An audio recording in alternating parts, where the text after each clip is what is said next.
ஒரே ஒரு சப்ஸ்கிரைப் மட்டும் பண்ணிட்டு பாருங்கள். முத்து மீனாவும் ரூம் கட்டுறதுக்காக பிளான் எல்லாம் போட்டிருந்தாங்க இல்லையா? மொத்த செலவு வந்து 2,40,000 ஆகும் தம்பி, 50,000 அட்வான்ஸ் கொடுத்துருங்க அப்படின்னு சொல்லிட்டு கேட்குறாங்க. அதுக்கு வந்து பார்த்திங்கன்னா சரி பண்ணிடலாம் அப்படின்னு சொல்லிட்டு சொல்கிறாங்க. உடனே மீனா இருந்துக்கிட்டு வாங்க எங்க ஒரு 2 நிமிஷம் உங்ககிட்ட பேசணும்னு சொல்லிட்டு அவங்கள தனியாக வந்து கூட்டிகிட்டு போகிறாங்க. ஏங்க 2,40,000னா அப்படி இப்படின்னா கூட 3 லட்சம் ஆயிருங்க, என்னங்க பண்ணுறது அப்படின்னா, மீனா நீ பூ கட்டுற, உனக்கு நிறைய ஆர்டர் வருது, என்கிட்ட 8 கால் இருக்குது, அது போதாதா நம்மளுக்கு, கண்டிப்பாக நம்ம நல்ல இதாக இப்போ கட்டிடுவோம், தள்ளி தள்ளி போட்டு ரொம்ப கஷ்டமாக இருக்குது மீனா, நம்ம இப்போவே கட்டிடுவோம் அப்படின்னு சொல்கிறாங்க. சரிங்க நீங்கள் சொல்கிறது நல்லது தான் அப்படின்னு சொல்லிவிட்டு அவங்களும் பார்த்திங்கன்னா சரி கீழே வாங்க அட்வான்ஸ் கொடுத்துட்றோம் அப்படின்னு சொல்லிட்டு சொல்கிறாங்க. ஸ்வேதா இருந்துட்டு ரொம்ப இது நல்லது, நீங்கள் இவ்வளோ நாளாக ஹாலில் இருந்தீங்க, இப்போ தான் மனோஜ் அவங்க ஒய்ஃப் இல்லைன்னு சொல்லிட்டு உங்களுக்கு ரூம் கொடுத்துருக்காங்க, அதுவும் அம்மா அவங்களுக்கு கல்யாணம் பண்ணி வச்சிட்டாங்கன்னா அந்த ரூமையும் மறுபடியும் வாங்கிப்பாங்க, நீங்கள் ரூம் கட்டுறது ரொம்ப நல்லது அப்படின்னு சொல்லிட்டு ஸ்வேதா வந்து சொல்லிட்டு இருக்காங்க. கீழே போனோடனே பார்த்திங்கன்னா மனோஜ் இருந்துட்டு என்னடா அந்த அரண்மனைக்கு இது போட்டாச்சா அப்படின்றாங்க. இந்த வீடே அவனால தான் காப்பாற்றுச்சு, இல்லைன்னா நீ இந்த வீட்டவே எடுத்துன்னு போய் விற்றுருப்ப அப்படின்ற மாதிரி எல்லாருமே அவங்கள கலாய்ச்சி விட்டுறாங்க. அவங்களும் பார்த்திங்கன்னா இதே போய் கொடுக்குறதுக்காக ஒரு ரூமுக்கு போய் காசு எடுத்துகிட்டு வருவாங்க. விஜயா கையில் கொடுக்கலாம் அப்படின்னு சொல்லிட்டு இந்த வாமா கொடுப்பேன்னா என்னால் கொடுக்க முடியாது, என்னால் முடியாது அப்படின்னு சொல்லிட்டு அவங்க வந்து உள்ளே போயிடுவாங்க. உள்ளே போனோடனே பார்த்திங்கன்னா ஸ்ருதி இருந்துக்கிட்டு நான் போய் அவங்கள எப்படி கூட்டிகிட்டு வரேன் பாருங்கள், அத்தை இப்போ அவங்க ஆண்டி கையில் தானே உங்களுக்கு காசு கொடுக்கணும் அப்படின்றாங்க. ஆமாம் உன்னால் எப்படி முடியும் அப்படின்ற, அதெல்லாம் முடியும், கோண கொடு ரவி அப்படின்னு சொல்லிட்டு அவங்க வாங்கிக்கிட்டு போயிடுவாங்க. அப்போ பார்த்திங்கன்னா அவங்கக்கிட்ட போய் பேசுகிறாங்க. என்ன ஆண்டி நீங்கள் அவள் வந்து காசு கொடுத்துருக்கலாம் இல்லை அப்படின்றாங்க. இல்லை நாளாக கொடுக்கல அப்படின்னு சொல்லிட்டு சொல்கிறாங்க. அதை வச்சு நம்ம ஒரு கண்டென்ட்டாக எடுத்துருக்கலாம் இல்லை, விஜயா விலாக்ஸ்னு ஒரு விலாக் ஓப்பன் பண்ணியிருக்கலாம் அப்படின்றாங்க. என்ன சொல்கிற நீ அப்படின்னோடனே, ஆமாம் ஆண்டி நீங்கள் வந்து இப்போ அந்த பணத்தை கொடுங்க, கஷ்டப்படுற மருமகளுக்காக ஒரு ரூம் கட்டித்தரேன்னு சொல்லிட்டு நம்ம இது பண்ணிடலாம். என்ன இப்படியெல்லாம் கூட யாராச்சும் பார்ப்பாங்களா? கண்டிப்பாக பார்ப்பாங்க, குடும்பத்தில் இருக்கிறவங்களாம் இதை தான் விரும்புகிறாங்க ஆண்டி, நீங்கள் வாங்க அப்படின்றாங்க.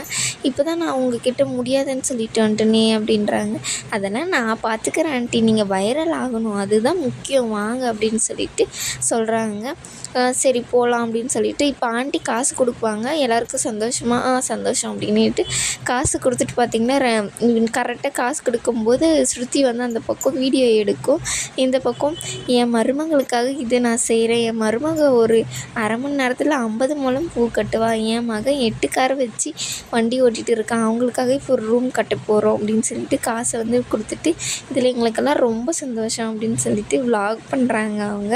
அப்போ உங்களுக்கும் சந்தோஷம் தானே அப்படி? ஆமாம் அத்தை ரொம்ப சந்தோஷம் நீங்கள் எங்களுக்காக இது பண்ணுறது அப்படின்னு சொல்லிட்டு சொல்கிறாங்க.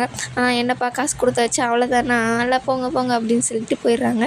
என்ன பண்ணது ஸ்ருதி என்ன அப்படின்னு சொல்லிட்டு, அதெல்லாம் ஒன்றும் இல்லை அப்படின்னு சொல்லிட்டு சொல்கிறாங்க. அதுக்கப்புறம் பார்த்திங்கன்னா ரேகாவுக்கு வந்து மீனோட அம்மா வந்து ஜூஸ் எல்லாம் போய் கொடுக்குறாங்க. எதுக்கு ஆண்டி இப்போ தானே குடித்தேன், இல்லைம்மா நீ குடி அப்படின்னு சொல்லிட்டு அவங்களுக்கு ஜூஸ் கொடுக்கும்போது கரெக்டாக முத்தும் மீனாவும் வராங்க.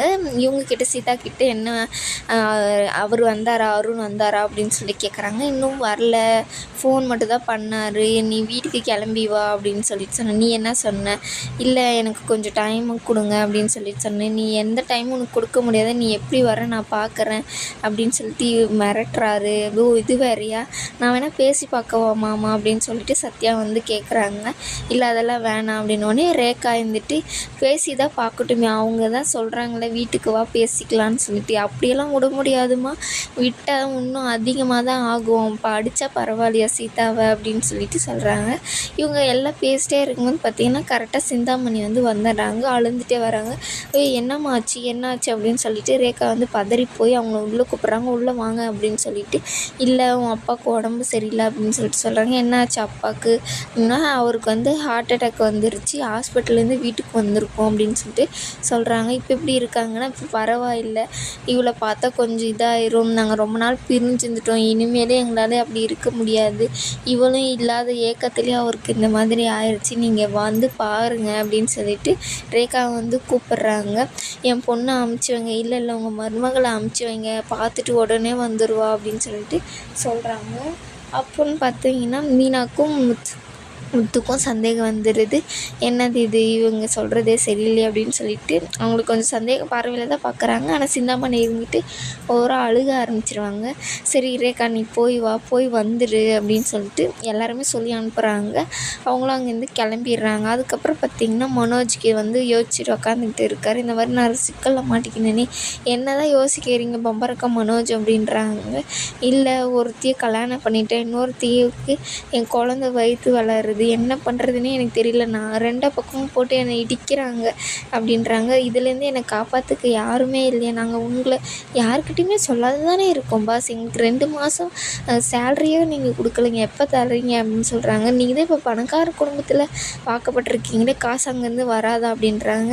அதெல்லாம் வராது, டைவர்ஸ் கொடுத்தா மட்டும்தான் இந்த பக்கம் காசு வரும்னு ஆன்ட்டி பிடிவாதமாக இருக்காங்க அப்படின்றாங்க.